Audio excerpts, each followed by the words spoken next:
Umaga mga katsambalay, kamusta kayong lahat?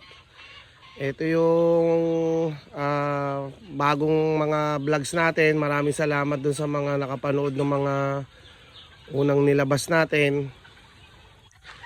So ngayon gusto kong i-share sa inyo itong bagong manukan natin. Kasi naglipat tayo. Ito rin yung isa sa dahilan kung bakit medyo natagalan tayo sa pagbablog. Na busy tayo sa mga maraming bagay. So ito, may pagkakataon na naman tayo na magsama-sama dito sa video na to. Itutur ko kayo dito sa natin, sa bagong pwesto. Tapos papakita ko din po sa inyo yung bago natin ginagamit na range area para dun sa mga sisiw natin na panibagong palalakihin. So samahan nyo po ako mga katsambaline. Ito mga katsambaline yung gawing harapan nitong bago nating pwesto. Makikita nyo yung mga rubber tipi natin. Bali hanggang dun po ito. So ayan po yung kabuuan ng area natin dito. Tapos ang bahay na yan yung para sa mga kasama natin dito. Bali dalawa yan. Meron pa dun sa sa gawing dulo. So ayan yung bago natin pwesto.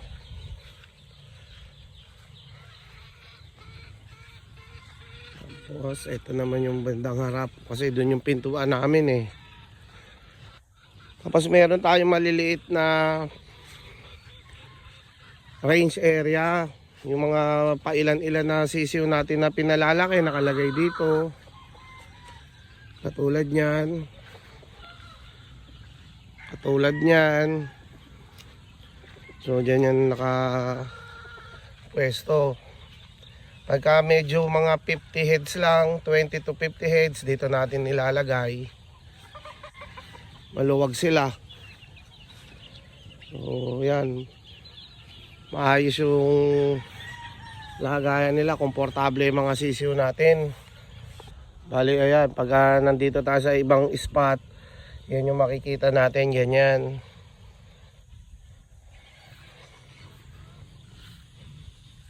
Tapos nandito din yung mga lagayan ng mga pullets natin. So ayan din sila. May sarili silang range area. Tapos yung mga importante naman na bull hen, yan yung mga nakalagay sa TV. So yan yung pinakamaganda kasing lagayan ng mga pinaka-importante nating mga breeding materials. Tapos gagawin tayo dun sa range na yon para makita nyo po yung mga pinalalaki natin dun. Dito tayo sa loob ng range area ng mga early bird natin. Kung mapapansin nyo, talagang ito ready for harvest na sila ngayong February. Dahil malalaki na sila. Kita nyo mga buo na yung balahibo nila, base na sila. So ito, itong month of February, pwede na itong i-alis dito. Hindi ko kasi inabutan na kumakain eh. Busog na, kaya kalat-kalat na sila. Kanya-kanya na sila na kung saan sila pupunta. So ayan, ganun pa rin naman yung mga nandito natin, yung mga gray. Yan, yung mga pula natin. Siguro ang nakalagay dito sa area na to, mga 50 lang. Kasama na po yung selected na mga pullets dyan. Yung mga tinira natin na mga bahay tulad po niyan, golden boy. Yan, saka konting mga hatch, yung Sue Wilson hatch natin. Yan mga for breeding materials.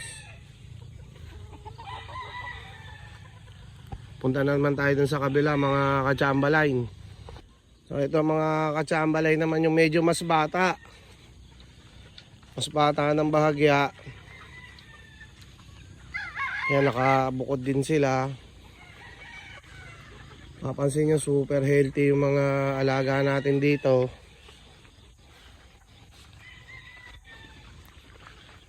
Yan yung mga gray natin. Ganun pa rin, same pa rin. Wala naman po tayong nadagdag.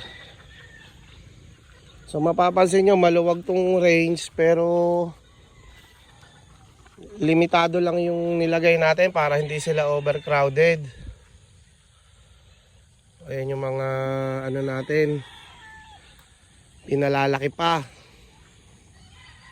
Ito for breeding materials din to mga kachambaline.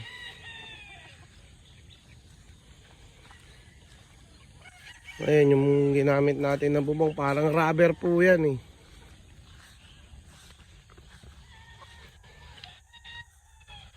Range nila, dyan sila natutulog sa puno.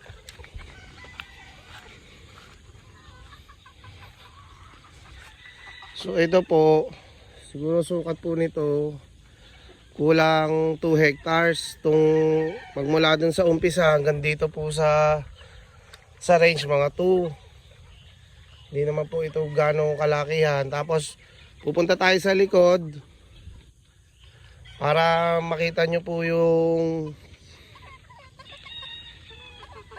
range area naman ng mga January born. So tara, samahan nyo ako doon, papakita ko po sa inyo. Tara mga kachambaline, eto yung papunta naman dito sa isang side. Bali ito, kapapalinis lang namin, pinatanggal namin yung mga damo, talahib. Ang naglinis, hindi po namin pinagrass cutter. Bali yung parang mini bulldozer yung gumawa. Ito po yung mga February born. Hindi po pala January, February. Ayan po, February born. Pagkatapos po nilang kumain, pakakawalan na po yan. Bali dyan lang sila natutulog, kumakain. Iikot ko po kayo dito. Ito mga kachambalay yung ginagawa natin na range o ginagamit natin na range ngayon. Bali ito mga yan po yung nasa gilid, pinagtambakan ng mga nakuwang talahib, ganyan, dyan na lang nilagay. Tapos yung pwesto na gawi doon, kasama pa rin dito. Bali mapapansin nyo yung lupa, naka-slope na siya. So kahit na umulan, yung tubig hindi may stock. Aagos lang siya pababa. Bali ito, gagamitin na natin tong area na to para sa mga pasisyo pa natin na darating. Bali yung tulad po nung nabanggit ko, yung mini bulldozer po yung ginamit namin dito panglinis para mas mabilis. So yun yung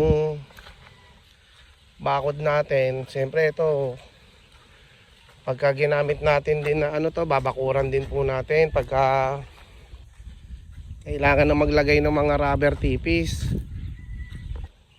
Ito mga kachambaline. Bali yung total na lot area po nitong sa likod is 3.5 hectares. Tapos yung sa kabila siguro mga 1.5 naman. Total mga 5 hectares po. So ito ideal na range area. Wala po silang net dito, bali free range. Nahayaan lang po namin sila na kung saan nila gustong magpunta, gusto nilang gumala. Yan, ito po yung area. Ayan po, mapapansin nyo, may mga puno din. Pwede silang matulog dyan kapag marunong na silang humapon sa puno. So dito lalakas ng maganda yung mga sisiw natin, lalakas silang malulusog dito kasi yung mga minerals na kailangan nila yan natutukan nila dyan sa lupa. Ito po yung bago natin range area, 3.5 plus yun sa kabila. Yun po mga 5 hectares po ito. Yan naman pong net, dyan sila natutulog sa gabi, umuwi po sila dyan eh. So yan, sinasanay po namin sila na pag oras ng kain, dyan sila kakain. Para po sakali na kailangan po nila na ulit nung schedule na vaccine. Pag pinakain po dyan, papasok lahat, madali po namin silang mahuhuli. After nilang kumain, pakakawalan din po yan. Bali, ito po yung mga naipakita ko po sa inyo. Ito po yung bago natin na lagayan ng mga manok natin, yung mga na-breed at saka yung mga i-breed pa. Maraming salamat po sa pagsama nyo po sa akin dito. Masaya po ako na ma-share ko po lahat yung mga yung bagong manukan natin. Doon po sa lahat po na nagko-comment, nag-share po, maraming salamat po sa inyo. Hanggang dito na lang po muna mga ka-Chamberlain. Ingat po tayo palagi. God bless po.